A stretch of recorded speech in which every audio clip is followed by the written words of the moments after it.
Olin, I wish there were happier reasons to speak, but that was awful, and that was the worst loss in a long time. That was a complete defeat against the team that came into the game with the number 1 overall pick. That's how bad they are, because their schedule was the weakest in the league, and they had more losses against a weak schedule than anyone else. Now the Bears look weaker. I don't know how to take what happened yesterday and where to put it. A lot of calls already, and I know you had tons of them yesterday. Just fire everyone, fire everything, end it all.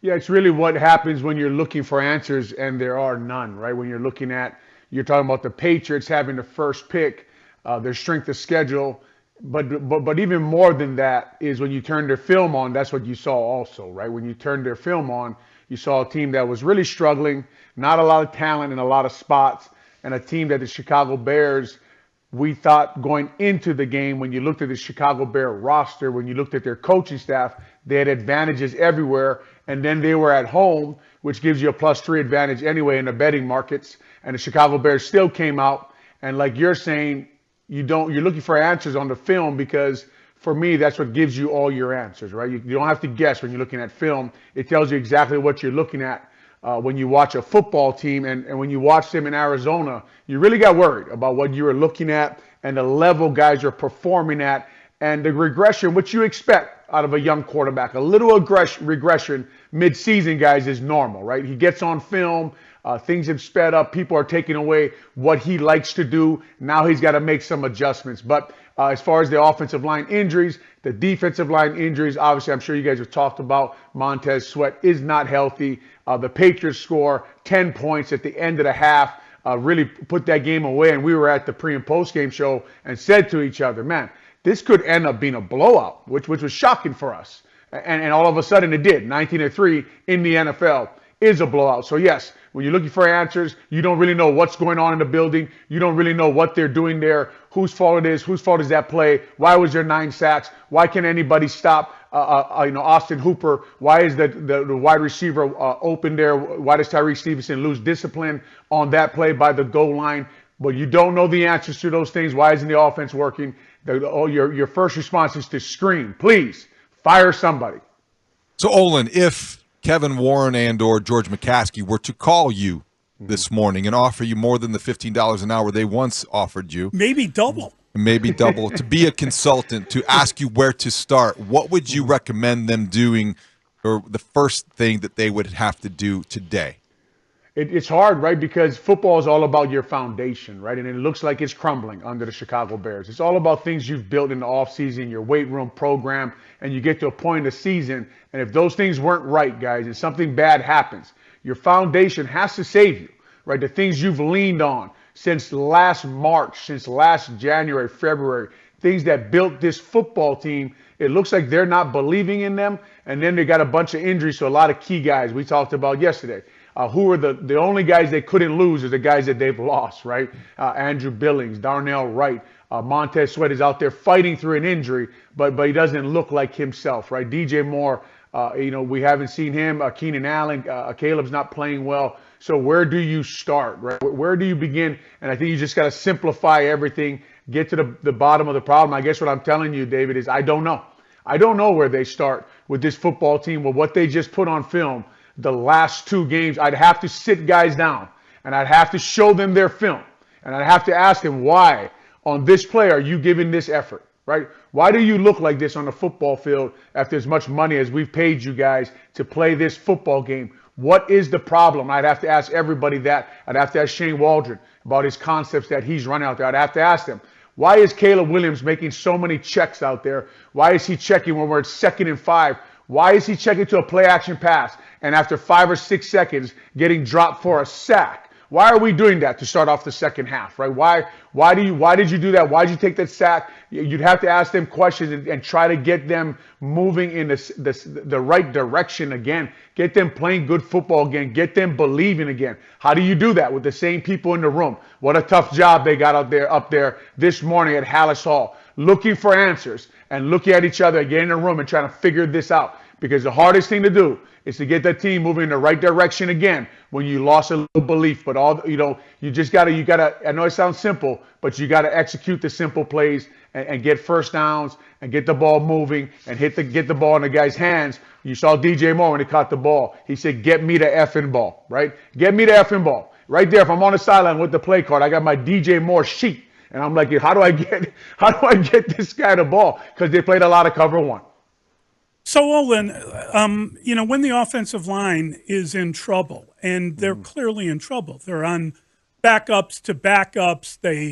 Your $10 million guard, you finally are going to use him. You need him, and his back goes out on him. Whatever happened, what is getting them lathered and heading downfield the best idea? In other words, don't offensive linemen, generally speaking, love to run the football?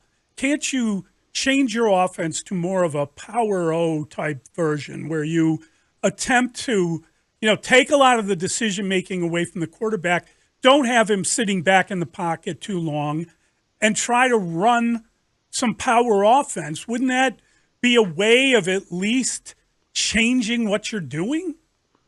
Yeah, looking for answers, especially when you have you're saying, I don't know, your fourth string guard in there, your fourth string tackle is lined up in there.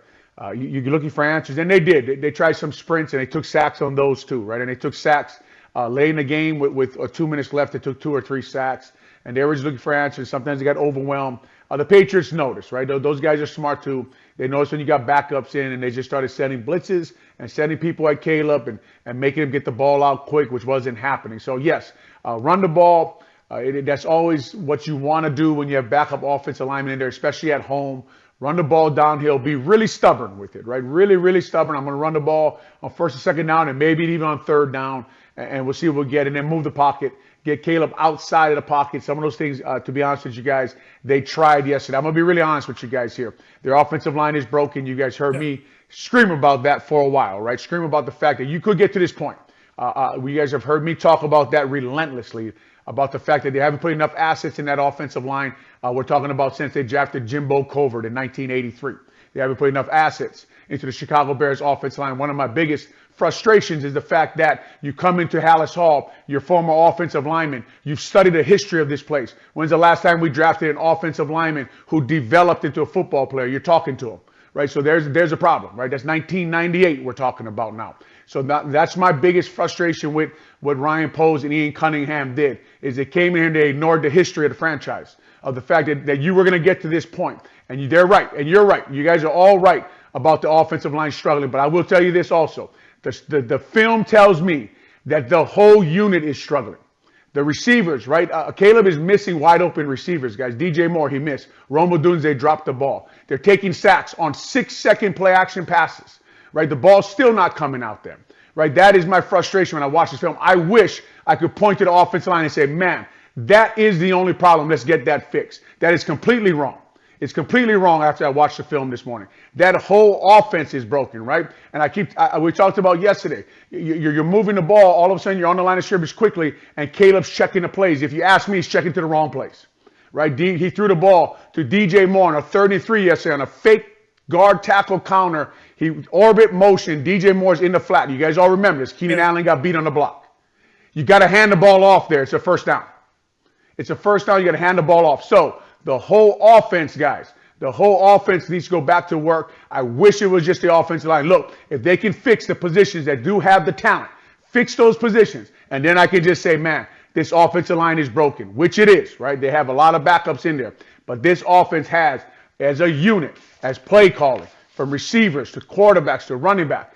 There was a play yesterday where they pitched it to DeAndre Swift. I think Moose Johnson pointed out, if he keeps it outside, he may score. Yeah. He cuts it up inside, guys. This offense is not moving the ball. No one's playing at a high level. Coach Eberflus, when he watches this film, he's probably like me. What the hell do we do with this? Where do we find the answers? This segment with Olin Kreutz is sponsored by Plumbers 911. Plumbing emergency, call the plumbing professionals, available 24/7 at 1-833-PLUM-911. What you're describing, I think, is obviously there are personnel issues and deficiencies, but what you're describing, I think, is also under the broad umbrella of coaching. you can find ways to mitigate these kind of weaknesses, I think. And maybe you agree, maybe you don't. But would changing a play caller, would changing an offensive approach, maybe taking some responsibilities away from your rookie quarterback and dictating what is going to happen in the huddle and carrying through with some of these things, can you coach your way out of this mess offensively if you're the Bears?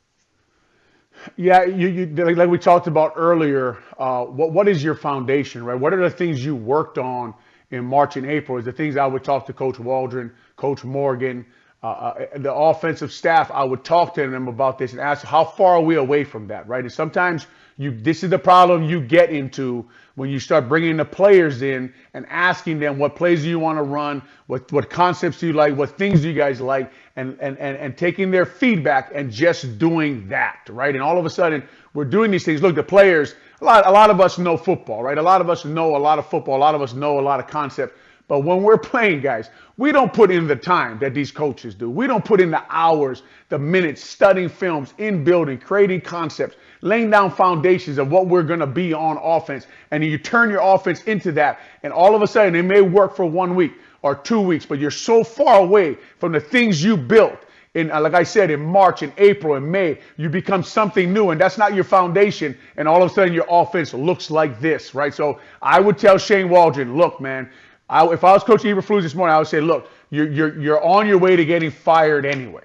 Why not go out calling the damn plays you want to call, right? Why not put your feet in the ground and say, guys, look, run the damn play the way we drew it up, right? I know you were struggling with it. I know, but look, we tried everybody's way, and it's not working. So why don't we go back to doing what we do, what we put in, what we installed in the off season? And if it is time to move on, and if Coach Eberflus does move on, what does that guy go to, guys? Well, he didn't get a chance to install his offense, right? He doesn't get a chance to install his concepts. I don't know. You guys have to show me somewhere, somehow that this worked, that they moved, that someone changed the play caller mid-season, and that worked for that football team. I'm sure it has. I'd like to take a look at it and see why it worked, and then I would install it. So if Coach Eberflus can tell me, look, I remember I was here. I remember Tony Wise, as you guys always have him in that radio station. Great football coach, great online coach. Dave Wanstead's friend. He always says this: if the guy that the film we're watching, if that guy who installed it is not in the room, I don't want to hear about it. And what he's saying is, you don't know all the details that they needed to run that play, right? So all of a sudden, we give Thomas Brown the job, we give Kerry Joseph the job. They don't even know. They have to run Shane Waldron's concepts, guys. They have to run that offense. They can't change the whole offense in 1 week mid-season. And new ideas may help. A fresh look may help. But I'm going to tell you how long it's going to help for. 1 or 2 weeks. This segment with Olin Kreutz is sponsored by Fireplace and Chimney Authority. Visit online or their Elmhurst and Lisle showrooms. So, Olin, when we talk about the ideas they had, the things they were going to do, the concepts, they got a lot of skill position players. They loaded this team up with skill position players. DJ Moore already here to go out and get a guy like Keenan Allen. The way that, we talk about him as like a third down machine. Always you can look to him. They paid Cole Kmet. They finally used him a little bit, maybe a couple plays in a row yesterday, maybe 3, and the first one didn't work. But how long does it take to build up the sort of rapport that you see around the league between different receivers and different quarterbacks? I'm not sure how often we've seen it in Chicago. I remember it well when Jeff Graham was here, and he and Eric Kramer actually had a great rapport for a year. But it feels like what the promise of that has long dissipated or gone. For some reason, these great receivers aren't being used, or they're not being found, or there isn't the sort of chemistry you would expect to have developed. I like that. I like thinking about in Chicago Bear history, quarterback, wide receiver rapport, right? I think about, can we go Cade McNown, Marcus Robinson maybe, right? Or Jim Miller, Marty Booker. Yeah. That would be a great exercise. Yeah, but it doesn't happen very often. No, I know it's, especially here, right? Especially here, it doesn't happen very often. And yesterday they had a few concepts that worked. Or you guys remember them stacking DJ Moore and Keenan Allen? They would stack them, and Keenan Allen ran that out route, and that was nice. And It's taking a lot longer than you want to be, and you can hear their frustration when they come up there and they speak to the media about why that's not working and why these things aren't moving in the right direction. And like we talked about, they have all these guys, people on staff, right? They have a pass game coordinator, they have a offensive coordinator, they have a quarterback coach, they have a wide receiver coach, right? And then they have all this money in those skill position rooms. And no, the offensive line isn't playing good. And I know it's popular to say you can't do anything when the offensive line is playing like that, right? It's probably popular to say that on every level of football, right? But here's the deal.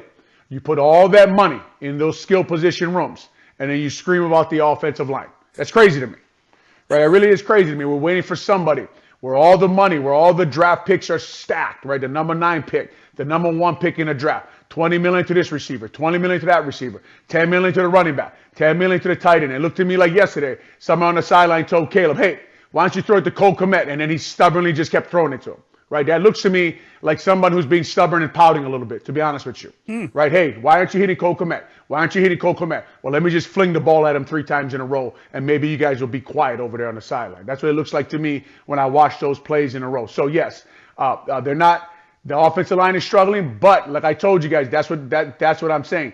The film is telling me their skill positions are also struggling. They're also not making plays. They're also making the easy things hard. I saw Kurt Warner. You guys have him on. They have him on the Score in the Afternoon show. Tweet out that the concepts, the offense is frustrating him. Everybody looks frustrated. How long does it take for a quarterback and a wide receiver to get on the same page? It all depends on who the quarterback and the wide receiver are. And these guys are taking a long time to get this thing moving in the right direction.